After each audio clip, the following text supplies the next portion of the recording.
આજે આપણે ઢોસાના બેટરમાં એક એવું ઇન્ગ્રીડિયન્ટ એડ કરીશું જેથી કરીને કેલ્શિયમ અને વિટામિન સી ભરપૂર એવા આ ઢોસા બનીને તૈયાર થશે. તો જરૂરથી વિડીયોને એન્ડ સુધી જોતા રહેજો.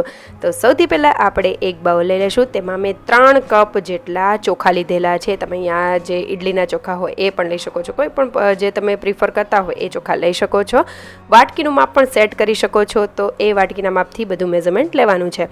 તો 3 કપ જેટલા મેં ચોખા લીધેલા છે, તેમાં પાણી એડ કરીને સરખી રીતે આપણે ધોઈ દેશું. તમે જોઈ શકો છો કે કઈ રીતના થયા છે. પાણી એકદમ ક્લીન થઈ જાય ને ત્યાં સુધી મેં ધોયેલા છે 3 થી 4 વખત. હવે તેમાં આપણે પૂરતું પાણી એડ કરીને તેને પલાળવા માટે રાખી દેશું. 4 થી 5 કલાક ઉપર મેં પલાળવા માટે રાખેલા હતા, અથવા તો રાત આખી પણ તમે રાખી શકો છો. હવે ચોખાને સાઈડમાં રાખી દેશું અને અડદની દાળ લઈ લેશું. તમે અહીંયા જો ફોતરા વગરના આખા અડદ જો મળી જાય ને તો એ પણ લઈ શકો છો.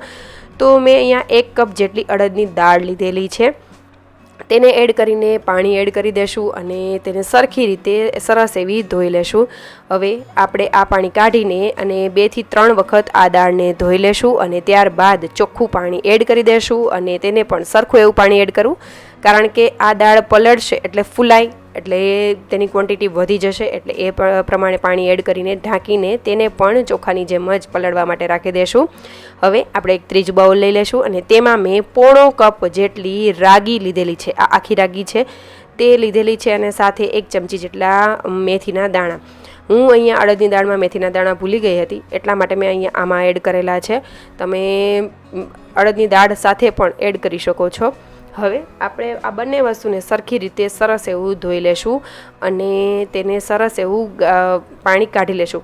અને ફરીથી મેં 2 થી 3 પાણીએ તેને વોશ કરેલું છે. હવે તેને આપણે સરખું એવું પાણી એડ કરીને તેને ઢાંકીને રાખી દઈશું. જે રીતે આપણે અડદની દાળ અને ચોખાને પલાળવા માટે રાખેલા છે એટલા કલાક જ મેં પલાળીને રાખેલા છે.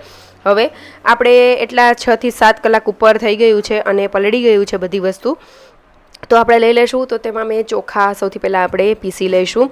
તો જે તેનું પાણી છે તે આપણે યુઝ નહીં કરીએ. આપણે જેટલું જોશે એટલું પાણી આપણે બીજું એડ કરીશું. અને અહીંયા આપણે બધી વસ્તુ જે પીસીએ તેમાં જેટલું જોઈએ એટલું જ પાણી એડ કરવું. બહુ વધારે પાણી એડ ન કરવું, કારણ કે જો વધારે પાણી એડ કરી દેશું તો લિક્વિડી બેટર થઈ જશે અને સરખી રીતે આથો ન પણ આવે. એટલા માટે તો મેં અહીંયા થોડું એવું જ પાણી એડ કરેલું છે અને તમે જોઈ શકો છો કે આપણા જે ચોખા છે એકદમ ફાઇન એવા પીસાઈ જાય ને એ રીતે કરી લેવાના છે. હવે એક મોટા તપેલામાં મેં એને ટ્રાન્સફર કરી લીધેલું છે બધું બેટર, અને એવી જ રીતે આપણે જે બાકીના જે ચોખા છે તેને પણ આપણે પીસી લઈશું. તો ફાઇન એવા પેસ્ટ થઈ જાય એ રીતે પીસવાનું છે. અને તેને પણ આપણે આ બધી જે ચોખા છે તે પીસાઈ ગયા છે તો તેને એક તપેલામાં ટ્રાન્સફર કરી દઈશું. હવે આપણે અડદની દાળ લઈ લઈશું. તમે જોઈ શકો છો એકદમ સરસ એવી ફૂલાઈ ગઈ છે. તો તેને પણ આપણે મિક્સર જારમાં એડ કરીને પીસી લઈશું. અડદની દાળ છે તે ચીકણી હોય છે એટલે તમને પીસવામાં થોડો એવો પ્રોબ્લેમ આવે, પણ થોડું જ પાણી એડ કરજો એટલે સરસ એવી પીસાઈ જશે. અને આ રીતે તેને પણ ચોખાની જેમ જ એકદમ ફાઇન એવું પીસવાનું છે. હવે તેને પણ આપણે તપેલામાં ટ્રાન્સફર કરી દઈશું અને હવે આપણે રાગીને અને મેથી દાણાને લઈ લઈશું. તો તમે જોઈ શકો છો એકદમ સરસ એવા મેથી દાણા ફૂલાઈ ગયા છે અને રાગી પણ સરસ એવી પલળી ગઈ છે. તો આ રીતનું થઈ જશે. હવે આપણે તેને પાણી કાઢી લેશું બધી જે છે એ. પણ આમાં કેવું થાય કે રાગીના દાણા બહુ નાના હોય છે, એટલે જ્યારે તમે તેને પાણી કાઢો એટલે કે જે આ બધું છે એ, તો ત્યારે તેના દાણા સરી જવા કરે છે. તો આ રીતે મેં ચારણાની મદદથી તેને કરી લીધેલા છે અને તેને પણ એકદમ ફાઇન એવું તમે જોઈ શકો છો પેસ્ટ એવું કરી લેશો. રાગીનો કલર જે છે તેવો કલર તમને આમાં લાઇટ બ્રાઉન જેવો તમને દેખાશે. હવે આપણે તે બધી વસ્તુ જે ચોખા, અડદની દાળ અને રાગીનું જે બેટર છે તે બધું મિક્સ કરીને આ રીતે આપણે મિક્સ કરી લેશું. તમે જોઈ શકો છો આ રીતે એક જ ડાયરેક્શનમાં 3 થી 4 મિનિટ ઉપર તેને ફેંટવાનું છે. આનાથી શું થશે કે આપણું જે બેટર છે તે ફ્લફી, એટલે કે એમાં એરના એટલે હવાના કણ ભરાશે અને તે હળવું થઈ જશે અને તેનાથી આથો બહુ સરસ એવો આવે છે. હવે મેં એને એક તપેલામાંથી તે એક ડબરામાં ટ્રાન્સફર કરી દીધેલું છે અને તેને ગરમ જગ્યાએ રાખી દેશું. હવે શિયાળો હોય તો આથો આવતા વાર લાગે, નહીંતર 8 થી 10 કલાક ઉપર તમે રાખો એટલે સરસ એવો આથો આવી જાય છે. તો ગરમ જગ્યાએ રાખવું ખાસ, નહીંતર આથો આવતો નથી સરખો એવો. અથવા તો તમે થોડીવાર મતલબ કે 3 થી 4 કલાક માટે તડકે પણ રાખી શકો છો.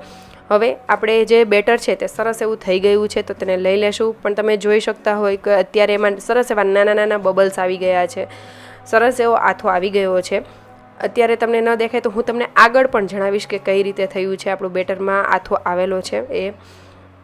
હવે આપણે ઢોસાની લોઢી લગાવી દઈશું. તો લોખંડની લોઢી મેં ચૂલા ઉપર લગાવી દીધેલી છે અને સિઝન કરવા માટે રાખી દીધેલી છે. તેલ લગાવીને એ તપે ત્યાં સુધીમાં આપણે બીજા વેજીટેબલ્સને તૈયાર કરી લઈશું. તો આપણે આજે શેઝવાન ચીઝ ઢોસા બનાવીશું. તેમાંથી આ બેટરમાંથી તમે ઇડલી, ઢોસા, ઉત્તપમ છે, કોઈન ઇડલી છે, બધી વસ્તુ તમે બનાવી શકો છો. સાઉથ ઇન્ડિયન બહુ સરસ એવું બને છે અને હેલ્થમાં પણ એટલો બેનિફિશિયલ હોય છે.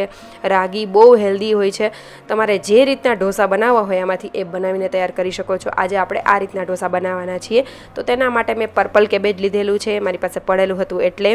તેમાં ટમેટું, ડુંગળી અને કેપ્સિકમ મેં અત્યારે અને ગાજર પણ લીધેલું છે. તો તેને સાઈડમાં રાખી દઈશું સરસ એવું બારીક ચોપ કરીને. સાથે મેં અહીંયા આપણે ચટણી બનાવેલી છે. તો મરચાં, સિંગદાણા છે, મીઠું, લીંબુ અને એ રીતની મેં નોર્મલ એવી ચટણી બનાવેલી છે, કારણ કે તેની સાથે મજા આવે છે આ ચટણી ખાવાની. તમે ટોપરાની ચટણી પણ બનાવી શકો છો, પણ અમારા ઘરમાં આ રીતની ચટણી પણ આ ઢોસા સાથે ભાવે છે એટલે મેં એ રીતની બનાવેલી છે. હવે આપણે બેટરને લઈ લેશું એક બાઉલમાં અને જેટલું બેટર આપણે ઢીલું કરવું હોય, મતલબ કે આપણે અત્યારે મીઠું કે એવું એડ નથી કરેલું.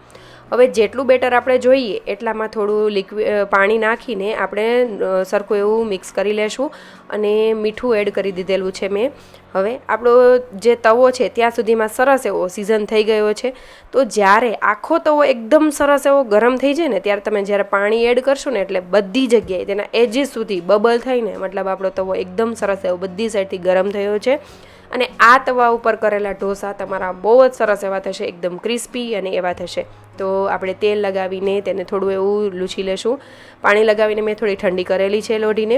તેના પછી આપણે ઢોસાનું બેટર એડ કરીને આ રીતે ઢોસો પાથરી દેશું અને તેમાં મેં બધું કે જે પર્પલ કેબેજ છે, ટમેટાં, કેપ્સિકમ, ડુંગળી, ગાજર એ એડ કરી દીધેલું છે. સાથે શેઝવાન ચટણી, ટોમેટો કેચઅપ અને કોથમરી અને થોડા તીખા મરચાં એડ કરેલા છે.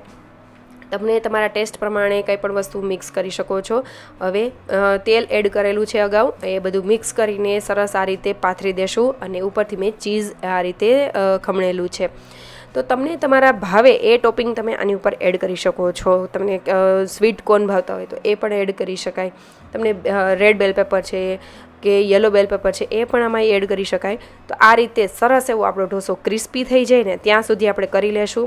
અને આ રીતે જો તમે સિઝન એક વખત કરેલી હશે ને લોઢી તો સરસ એવા ક્રિસ્પી પણ બનશે અને સરસ એવા ઉથલશે પણ ખરા, મતલબ કે નીકળી પણ તરત સરસ જશે. તમે જોઈ શકો છો કે આપણો ઢોસો કેટલો ક્રિસ્પી બન્યો છે. ગરમા ગરમ જો તમે આ રીતે ક્રિસ્પી ઢોસો, કારણ કે અંદર આપણે ફિલિંગ કરેલું છે એટલે તે સોફ્ટ તો થવાનું છે, પણ જ્યારે તમે ગરમા ગરમ ખાશો ને તો સરસ એવો ક્રિસ્પી લાગશે. અને જો પેપર ખાતા હશો તો સરસ એવું ક્રિસ્પી રહે છે. તો હવે આપણે એક ઢોસો તૈયાર થઈ ગયો છે. તો બીજો ઢોસો બનાવીએ એ પહેલાં લોઢીને ફરીથી થોડી ઠંડી કરી લેશું, એટલે કે પાણી એડ કરીશું અને સરસ એવું લૂછી લેશું. હવે આ તમે બીજી વખત જો તેલ ન એડ કરવું હોય તો તમે ન કરો તો પણ ચાલે, કંઈ વાંધો નથી આવતો. હવે આ રીતે આપણે ઢોસાને પાથરી દેશું. તેની ઉપર મેં લસણવાળી ચટણીવાળો અમારા ઘરમાં ઢોસો બધાને બહુ ભાવે છે તો એ એડ કરેલી છે. સાથે ઉપર પોળી મસાલા અને ચીઝ મતલબ ખમણેલું છે. આ ઢોસો પણ ખાવાની બહુ મજા આવે છે. પોળી મસાલાની રેસીપી મેં મારી ચેનલ પર આપેલી છે, તમે જરૂરથી ચેક કરજો. અને આ રીતે ક્યારેય પણ તમે ન બનાવ્યા હોય ઢોસા કે ઢોસાનું બેટર તો જરૂરથી ટ્રાય કરજો. બહુ જ સરસ એવું બને છે, હેલ્ધી પણ એટલું બને છે અને ખાવાની ખૂબ જ મજા આવશે. તમે એક વખત જરૂરથી ટ્રાય કરજો અને મને કમેન્ટ કરીને જરૂરથી જણાવજો. અને ઢોસાની લોઢીનું પણ મેં આખું એક વિડીયો બનાવેલો છે કે તમારે જો સિઝન કરેલી ન હોય કે લોખંડની લોઢીનો યુઝ કઈ રીતે કરવો એ પણ તમે જરૂરથી જોજો. અને આજની રેસીપી કેવી લાગી તે મને કમેન્ટ કરીને જણાવજો અને સારી લાગે તો લાઇક, શેર અને સબસ્ક્રાઈબ કરજો. Thank you for watching.